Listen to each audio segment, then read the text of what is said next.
At the start of this year, a game released by the name of Elden Ring, and I did not care in the slightest. As far as I knew, it was just a pretty looking rage game, and that kind of thing just didn't interest me at all. Lo and behold, 9 months later, a friend of mine starts telling me I need to play this game, and eventually he wore me down, and 3 playthroughs and every achievement later, here we are. Elden Ring will go down as one of my favourite games of all time. But how does any of this relate to Skyrim? Sure, they're both games I like, but deeper than that? Well, we'll come back to that later, because first, I want to get into something nothing like Skyrim at all: the combat. Funnily enough, I could have called this section the Destiny 2 effect. Now, that might sound confusing, but hear me out. Destiny 2 has possibly the most satisfying gunplay of any first-person shooter. It just feels good to play. And it's a feeling that really grabs a lot of people and pulls them back in time and time again, and Elden Ring does the exact same thing with its combat. It just feels good to play. The light weapons feel nimble, the heavy weapons feel weighty. You get that neuron activation in your brain every time you perfectly time a dodge. It is just a satisfying experience, and I have never experienced a game with melee combat as good as it is here. Of course, there's more to gameplay than just combat. Exploration is a huge part of this game, and the world is gigantic. The more you play, the more the map expands, and every time you think that must be it, then nope, there's another area to unlock, and more importantly, the world is full of things to do. This isn't a Ubisoft game shoved full of the same bandit camp 700 times. There's actual variety and unique enemies and items and spells and weapons and summons and bosses and environments. And it does not hold back on the environments. The first reveal of the starting area, that leaving the vault, escaping prison feel you get, is on full display here. As you look over Limgrave for the first time to the Erd tree in the distance, it's a tough thing to nail, and FromSoft manages it like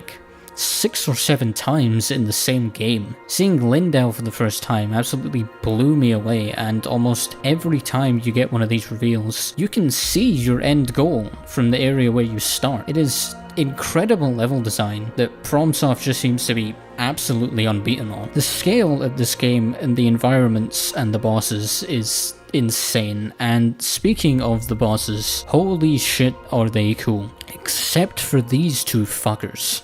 Okay, fine, they're cool too, but they can go drown in the Scarlet Rot Lake for all I care. Now, I could talk about the bosses in this game and the design of them all day, but I just want to talk about my personal favourite.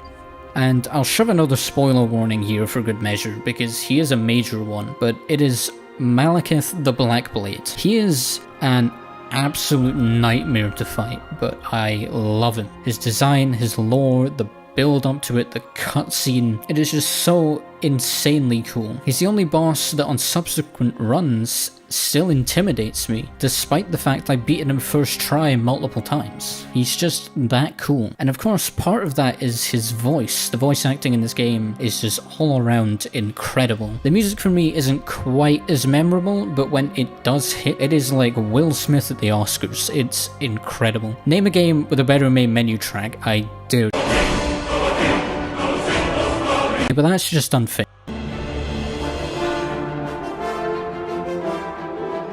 Well, there's not going to be 3.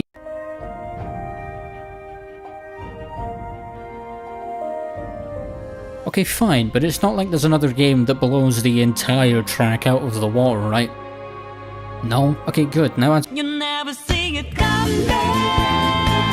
Okay, but seriously though, the main menu theme for Elden Ring slaps. The Godskin theme is amazing. And then there's this moment. Upon my name as Godfrey.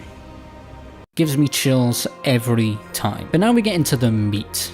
The reason this game drew me in so much. My favourite thing in any media, world building. And this is where we finally get back to Skyrim. Back in 2011, I had no idea what lore was. I had no idea about anything to do with the Elder Scrolls. But when I started Skyrim, that game drew me in. I felt there was so much history, and everything had so much significance. I wanted to know what the carvings on cave walls meant, the stories of towns and weapons and people, all because of the world building. It felt grounded and real and believable within the universe it was set in. And with the Elder Scrolls having decades of work put into it, I had all the lore in the world to sink my teeth into. So when a new game with a new world comes along without those decades of lore and manages to capture that feeling, it is incredibly impressive. And I think for me, the reason it works so well is because now that I'm older, obviously I first played Skyrim a very long time ago, I appreciate abstract storytelling a lot more, and the unanswered questions that get left over that let you interpret things how you want and theorize and the like. In Elden Ring,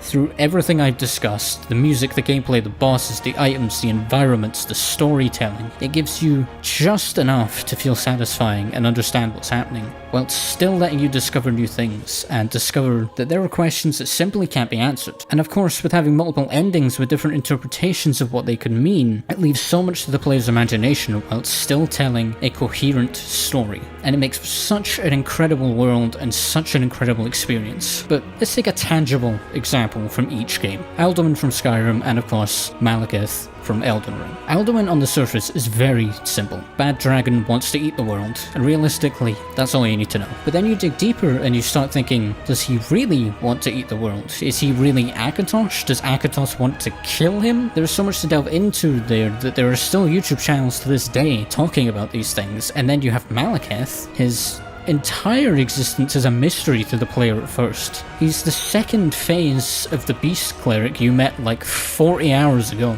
that now wants to kill you to stop you unleashing destined death for some reason. But of course, once you defeat him, you can read up on him from his remembrance, if you want to. And you learn he was just guarding death for Queen Marika, but that he was betrayed by her, which just raises more questions for you to piece together. And all of this was just from a very brief synopsis of two characters.